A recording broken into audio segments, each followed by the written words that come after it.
I'm a big music guy, and I think I've listened to enough music to call myself a Fantano wannabe. So now that I've asserted myself that I deserve to be as pretentious and uptight about this as I will be, I want to tell you that your playlist sucks. But I'm here to fix that. I've got four pieces of this video. One, I've got underrated songs from popular artists. Two, I've got some obscure artists that make really great music. Three, I have artists I know you've heard of, but have probably hesitated to listen to for whatever reason.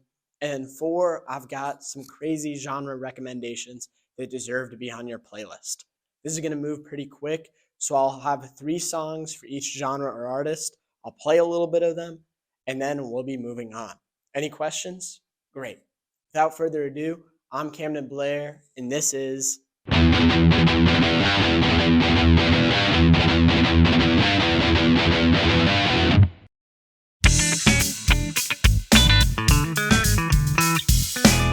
In this first category, I've got a couple of mainstream artists that I know you've heard of, you might even be a fan of. But for each of these three artists or bands, I have three slept-on songs that you've either never heard of or that the media just isn't giving enough attention. So let's start off with the first band. Arctic Monkeys is an extremely popular band with 56 million monthly listeners and multiple songs that have got over 1 billion streams on Spotify. But the truth of the matter is, their mainstream music kinda sucks. So I've got three underrated gems for you. First, we have Fire and the Thud, an amazing song about unreciprocated love that builds and builds until its climax. At number two, we have Electricity, which sounds exactly like the name suggests. And then for three, we have my personal favorite Arctic Monkeys song ever, No Buses, which has some of the best lyrics I've ever heard in a song and never fails to amaze me every time I listen to it. Now that we're done with Arctic Monkeys, let's move on to one of the most popular rappers currently around. We have Kendrick Lamar is arguably this year's most influential artist, securing the Super Bowl halftime show, as well as boasting nearly 70 million monthly listeners. Kendrick has never been far from the popular media. But what's interesting is his least popular songs are arguably his best, starting with Now or Never. Mary J. Blige has one of the catchiest hooks on this thing, and it truly is such an inspirational track. Next, we have Untitled 06, one of the cleanest blends of instrumentation, and CeeLo Green's chorus hits every time. Finally, we have Mortal Man. Mortal Man, in my opinion, is the best written song ever made and one of my personal favorites. It is truly a life-changing song. Now that we're finished with Kendrick Lamar, let's move on to another popular band similar to the Arctic Monkeys. We have The Strokes. Despite having only 15 million monthly listeners, are arguably the most impactful band in modern music history.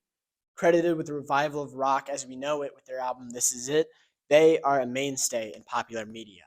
These three songs also deserve so much more attention than they're given, starting with Not the Same Anymore. Off of their newest album, this song is a perfect build into one of the most satisfying crescendos I've ever heard. Moving on, we have Between Love and Hate.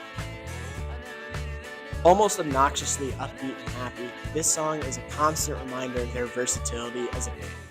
Finally, we have Taken for a Fool. Off of an album that doesn't get nearly as much love as it deserves, this song is a definite high point with one of the coolest guitar riffs I have ever heard. Now that we're done with these popular artists, let me show you some more obscure stuff. Part 2 is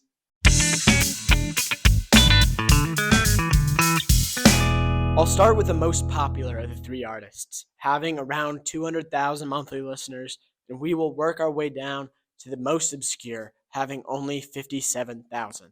Let's get started with Jeff Rosenstock might be the only punk rock artist that isn't miserable to listen to. His three best songs are Staring Out the Window of Your Old Apartment, an amazing song about the past and regret, I'm Serious, I'm Sorry, an amazing, hard-hitting song about being a horrible person, and finally, his magnum opus, 3 Summers. one of the best conclusions to an album and truly a moving song you have to listen to. Moving on, we have The Coup is a political activism rap group with crazy beats and even crazier lyrics. Their three best songs are Show Yo, 6-minute track that feels like two, Oh Yeah, Alright, Hell Yeah, That's Tight, a breakneck pace and some really, really funny lyrics. And finally, Tiffany Hall, one of the smoothest beats and production I've ever heard, and some crazy good storytelling to go along with it. Finally, we have our most obscure artists. Biking with Francis does something that no other band has been able to match them on, mixing hip-hop with indie music to create something entirely their own. Their top 3 songs are Go Back, which sounds straight out of a coming-of-age film, Stop By, which has this calming, soothing tone to it, and finally, Wah Wah. It has amazing lyrics and this very tropical beat that I can't even begin to describe. Now that we're done with these obscure artists, let's move on to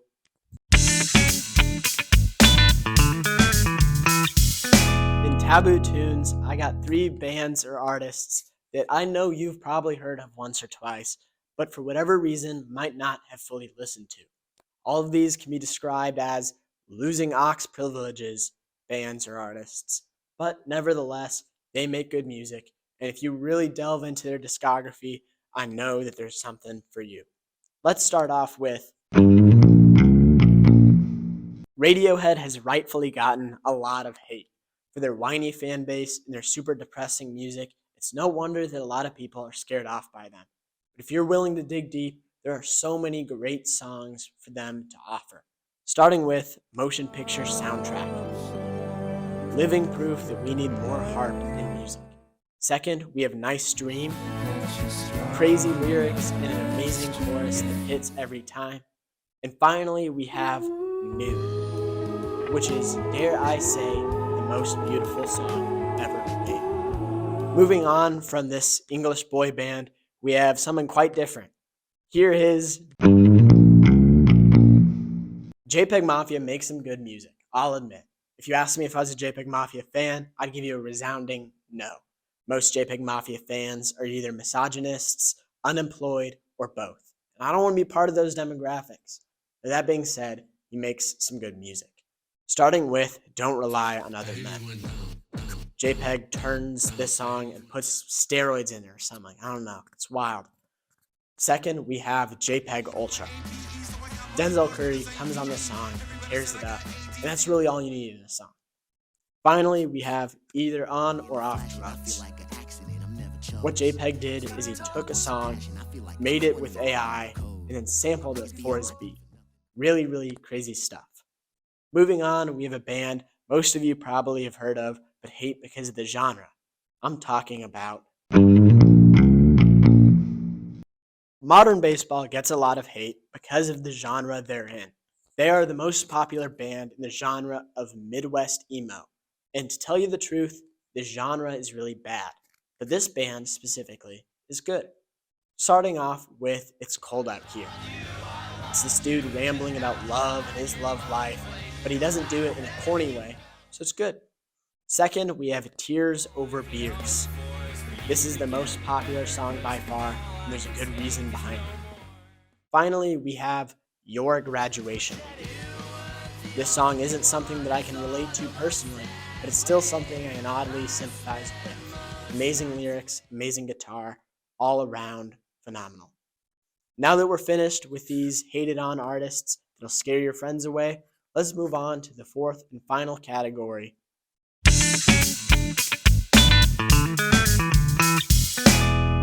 This section is going to be a lot quicker. I have 3 genres that I'm guessing you haven't listened to and deserve to be on your playlist. For all 3 of these genres, I'll give you 3 songs, and I'll play these songs for you, but I will not be describing why they belong on your playlist. Because the point isn't to add these 3 songs, it's to add the genre as a whole. Starting with the tropical tunes of Bossa Nova, translating directly to new wave, is the best music to listen to when you're reading or cooking or doing anything of the sorts. I'm about to butcher these names, but my top 3 songs from the genre are O Pato, Onde Ande Boca, and Cotidiano. Moving on from this very, very happy genre, we have a genre that is a little more harsh. We have Egg punk is possibly the exact opposite of bossa nova. It's harsh, it sounds the way that coins taste. The top 3 songs for me are Libra, Chaos Magnets, and Am I Moving? Moving on to our third and final genre, we have the energy and ambition of egg punk mixed with the happiness and joy of bossa nova. I'm talking about jazz fusion is easily the happiest genre I've ever listened to. It never fails to put a smile on my face, and it's so interesting to see how every single country has a unique interpretation of the name. My top 3 songs are Tokyo Reggae, Captain Marvel, and finally Maiden Voyage. This concludes our 4th part, and now all we have left to do is the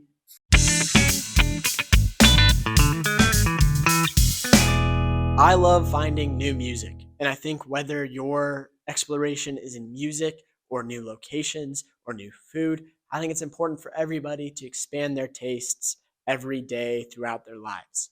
My name's Camden Blair, and this has been Your Playlist Sucks, Let Me Fix That. Thank you.